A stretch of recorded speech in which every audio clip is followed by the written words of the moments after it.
Halo semua, balik lagi bareng gue Fian Rafael. Dan seperti biasa di video kali ini gue bakalan lanjutin alur cerita yang sebelumnya pernah gue upload. Dan nggak kerasa juga gue udah sampai ke session 29 dari kelanjutan alur cerita Battle Trog Devan ini, yaitu Benua Kaisar. Dan tanpa banyak basa-basi, yuk kita langsung cek this out aja alur ceritanya.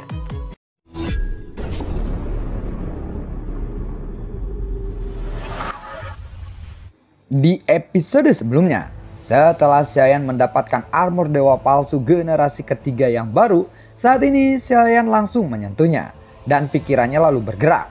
Armor dewa palsu yang sudah memiliki pemilik mengalir ke arah jari-jari Xiaoyan dan akhirnya membungkus tubuh Xiaoyan. Ada 3 kristal merah di dada Xiaoyan yang menjadi utuh kembali setelah itu. Kristal merah Xiaoyan mengandung kekuatan immortality yang lebih kaya. Dan Taisu Senju di pihak musuh juga masih memasok armor dewa palsu milik Xiaoyan ini. Sepertinya Taisu Senju tidak dapat membedakannya. Setengah dari selusin prajurit dari dunia Taisu yang telah dieliminasi oleh Xiaoyan dalam beberapa detik saja, jelas mereka sama sekali bukanlah tandingan Xiaoyan saat ini. Hanya saja kali ini semakin banyak prajurit dari dunia Taisu yang mengelilingi Xiaoyan. Jika terlalu banyak seperti ini, Xiaoyan tentu saja tidak akan bisa bertarung lagi. Ada lebih dari 30 prajurit dari dunia Taisu yang terus-menerus mengelilinginya dan mengepung Xiaoyan. Meskipun begitu, Xiaoyan tetap berjalan lurus ke arah depan. Ketika beberapa serangan yang tidak bisa dia hindari mendarat di tubuh Xiaoyan, serangan itu pun bisa mengguncang Xiaoyan. Untungnya, dengan pertahanan yang kuat dari tubuh immortal yang legendaris dan juga armor dewa palsu generasi ketiga, serangan itu tidak dapat menyebabkan kerusakan yang fatal bagi Xiaoyan. Dan dia dapat pulih dengan cepat. Namun dalam situasi seperti ini, seiring bertambahnya jumlah pasukan dari dunia Taisu, semakin sulit bagi Xiaoyan untuk bisa membunuh mereka semua. Dan pada saat ini, Xiaoyan tiba-tiba mendengar teriakan dari arah belakang. Dan lebih dari selusin sosok di sekitarnya bergegas mendekat. Akhirnya mereka semua pun berhasil mengusir 30 prajurit dari dunia Taisu yang mengepung Xiaoyan saat ini. Xiaoyan pun terkejut dan ternyata selusin sosok ini bergegas ke arahnya, semuanya adalah pasukan Blazing Army. Semuanya, bunuh mereka semua dan kita harus melindungi anak buah yang mulia permaisuri ini, ucap dari salah satu dari mereka. Xiaoyan baru saja hendak mengepalkan tangannya untuk mengucapkan terima kasih kepadanya. Tetapi ketika dia mendengar kata-kata itu, dia merasa tersinggung dengan ucapannya. Seolah-olah Xiaoyan ini benar-benar anak buah sang permaisuri. Mereka tidak tahu bahwa Xiaoyan ini benar-benar kekasih dari sang permaisuri. Dari mana kamu mendapatkan gosip seperti itu? Aku juga pernah mendengar sesuatu tentangnya, tetapi sepertinya dia bukanlah sebagai anak buahnya. Hei, yang jelas dia itu lebih lemah dari sang permaisuri. Jika tebakanku salah, mana mungkin? Pasti tebakanku benar. Beberapa dari orang-orang Blazing Army ini saling berbisik dan wajah Xiaoyan pun menjadi lebih pucat lagi.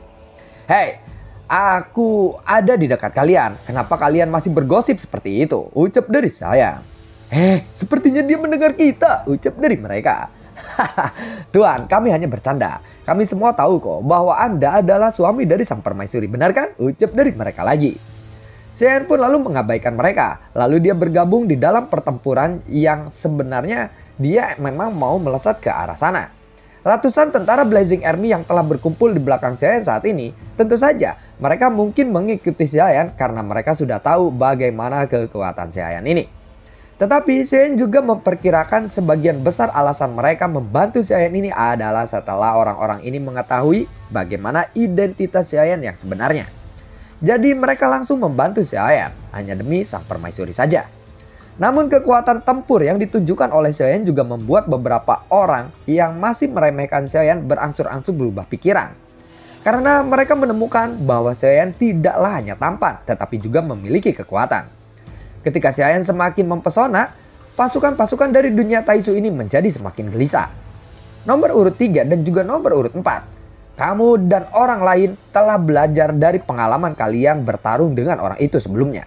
Sekarang kita harus mengabaikan sosok tinggi itu. Dan yang dimaksud sosok tinggi itu adalah Dewa Kematian. Tugas kalian kali ini, sepertinya kalian harus mengambil tindakan untuk bisa membunuh orang yang telah merebut armor dewa palsu itu, ucap dari si nomor 2. Nomor 3 dan nomor 4 pun saling memandang setelah mendengar kata-kata itu. Mereka pun lalu mengangguk. Bertarunglah dan selesaikan dia dengan cepat, ucap dari si nomor 2 lagi. Nomor 3 dan nomor 4 lalu mengangguk lagi. Kemudian mereka berdua melesat. Mereka menyapu ke arah medan peperangan dan target mereka kali ini adalah Xiaoyan. Ketika nomor urut 3 dan nomor urut 4 ini muncul, mereka segera diikuti oleh sekelompok prajurit dari dunia Taisu yang jumlahnya 4 hingga 500 orang. Kemudian Xiaoyan menatap ke arah sosok-sosok yang mendekat dari kejauhan itu. Matanya langsung terfokus kepada nomor urut 3. Dan Xiaoyan langsung tercengang saat melihat nomor urut 3 ini. Karena belum lama ini Xiaoyan baru saja membunuh si nomor 3 ini. Tetapi kenapa sekarang nomor urut 3 ini kembali muncul di medan peperangan? Mungkinkah mereka memiliki kemampuan untuk bangkit kembali? Gumam dari Xiaoyan. Nomor urut 3 dan nomor urut 4 ini memimpin kelompok pasukan dunia Taisu ke arah Xiaoyan. Dan pada saat ini ada sosok tinggi yang tiba-tiba muncul di samping Xiaoyan. Dia memegang sebuah kampak raksasa. Sepertinya mereka berencana untuk mengambil tindakan. Pasukan Blazing Army semuanya harus mendengarkan perintahku, ucap dari sosok tinggi besar itu. Dia tampak seperti seseorang jenderal. Matanya hanya menatap ke arah Xiaoyan. Kemudian, tentara Blazing Army di sekitarnya segera berkumpul. Jumlah mereka juga tidak kalah banyak dari pasukan dari dunia Taisu. Namun, kekuatan individu mereka masih kalah jika dibandingkan dengan setiap prajurit dunia Taisu yang memakai armor dewa palsu. Jika bukan karena keunggulan jumlah, pasti mustahil untuk bisa melawan pasukan dari dunia Taisu yang mengepung Xiaoyan ini. Kita masih akan menggunakan taktik yang sama, yaitu kita harus mengalahkan mereka satu persatu. Kita harus bersatu untuk melawan musuh kali ini. Jangan pernah bertindak gegabah sendirian. Apakah kalian dengar? Apakah Sanjia juga ada di sini? Tanya dari pria itu. Lalu ada pria lain yang muncul di belakangnya. Dia memegang tombak dan memancarkan aura yang tajam. Dua orang petarung dari dunia Taisu. Pasti salah satu dari mereka adalah komandan mereka. Kamu urus yang kiri dan aku akan urus yang kanan, ucap dari pria itu yang baru saja muncul tadi. Dia sepertinya melihat ada dua orang yang menggunakan armor yang sama dan mereka pasti adalah jenderal dari mereka.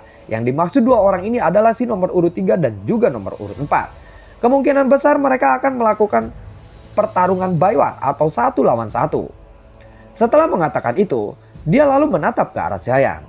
Dia pun lalu berkata kepada Xiaoyan, "Kamu mungkin bisa mati di dalam pertempuran ini. Jadi lebih baik kamu pergi saja, bantu orang lain," ucap dari pria itu. Mendengar ucapan yang tidak sopan seperti itu, Xiaoyan pun hanya mengangkat baunya saja.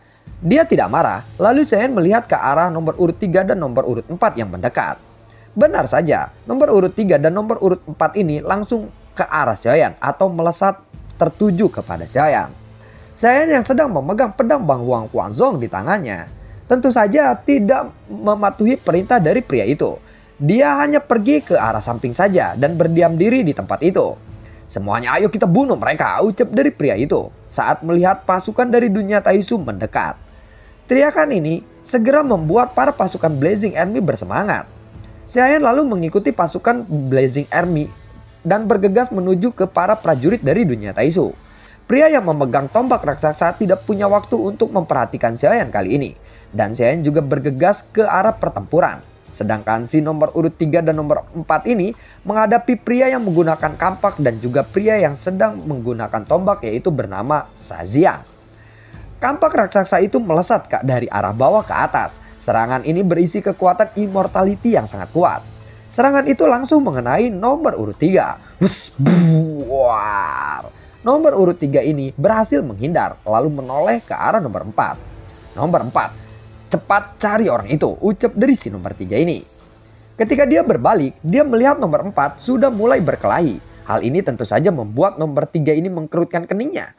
Mau tidak mau, nomor urut 3 ini harus menghadapi pria yang menggunakan kampak itu terlebih dahulu.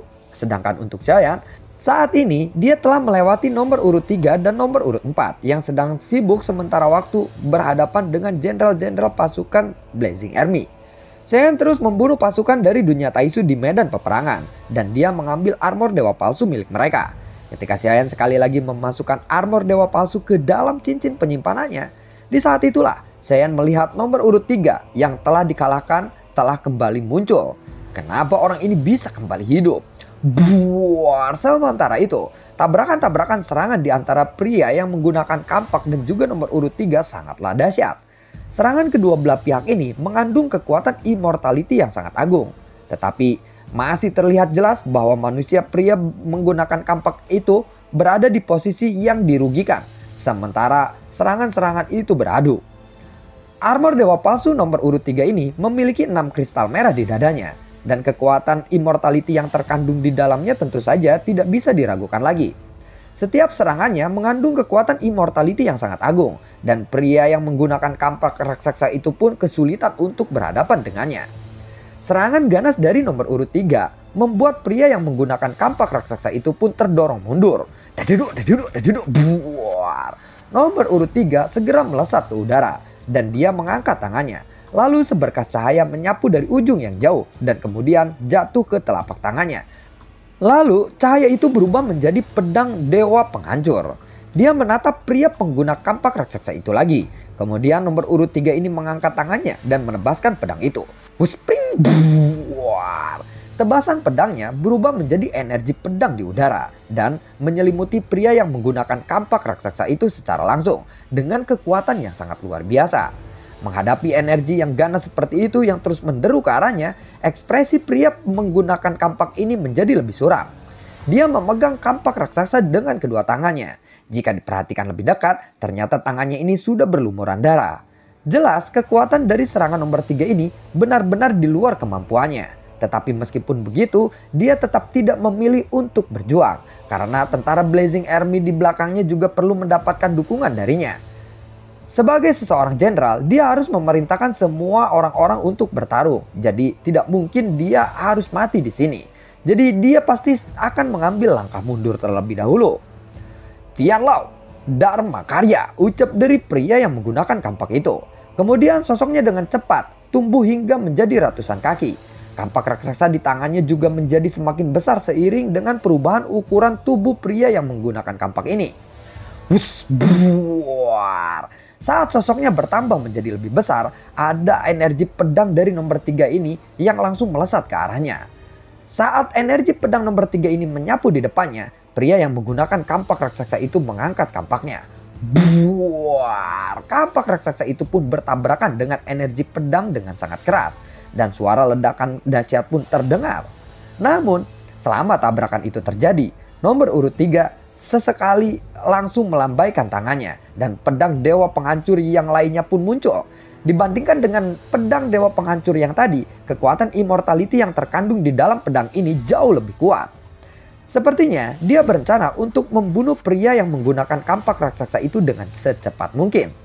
Karena dia harus segera menangkap Xiaoyan juga. Wusping! Energi pedang lainnya pun melesat dan cahaya itu melesat menghantam tubuh pria berkampak raksasa itu. Dan saat berikutnya, cahaya keemasan dari energi pedang itu pun keluar dan melesat ke arah tubuhnya. Buar, deduduk, buar. Teriak dari pria berkampak raksasa itu. Tubuh pria berkampak raksasa itu pun tertusuk oleh cahaya-cahaya pedang keemasan. Dan energi pedang yang tidak terhitung jumlahnya ini meledak di tubuhnya. Tubuhnya sudah dipenuhi dengan luka dan ada rasa sakit sepertinya yang akan membuat dia kesakitan. Dan dia pun lalu menjerit. Nomor urut 3 lalu mengayunkan pedangnya lagi. Karena dia harus melakukan satu pukulan terakhir ini untuk bisa membunuh pria berkampak raksasa itu. Nomor urut 3 lalu melangkah maju.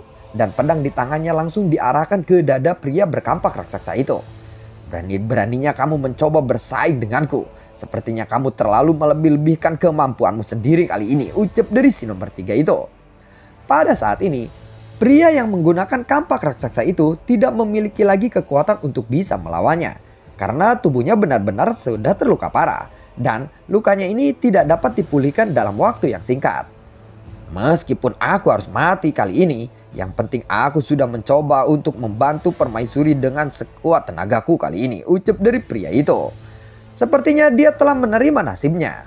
Sosok nomor 3 lalu melintas dan menusukkan pedangnya dengan sangat keras. Denting, buar.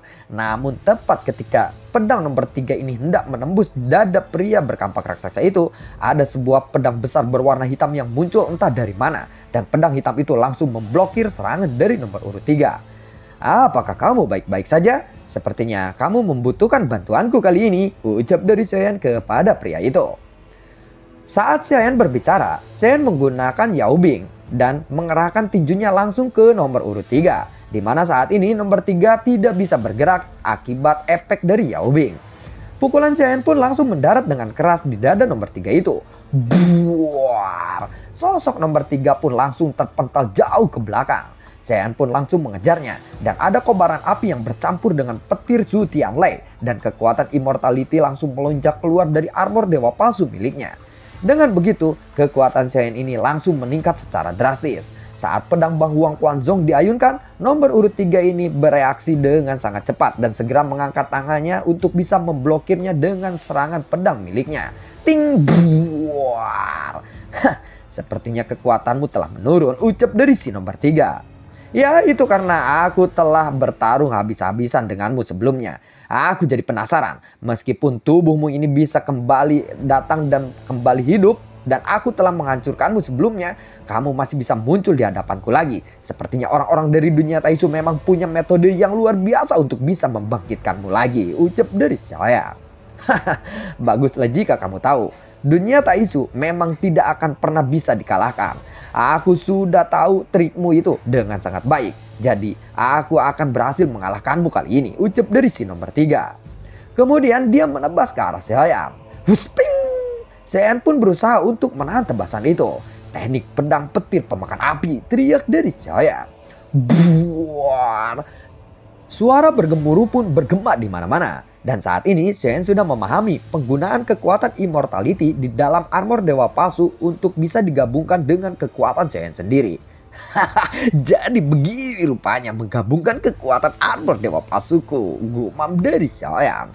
Dan lalu bagaimanakah kelanjutan ceritanya? Nantikan video gue berikutnya dan semoga sehat selalu untuk kalian. Gue juga tidak lupa untuk selalu ucapin terima kasih banyak untuk kalian semua yang selalu mendukung channel ini dari dulu hingga saat ini. Dan gue juga selalu ucapin terima kasih banyak untuk kalian semua yang sudah mensupport channel ini lewat link Saweria di bawah kolom deskripsi. Sampai ketemu lagi di video gue berikutnya. Assalamualaikum dan sampai jumpa. Semoga sehat selalu untuk kalian. Dadah!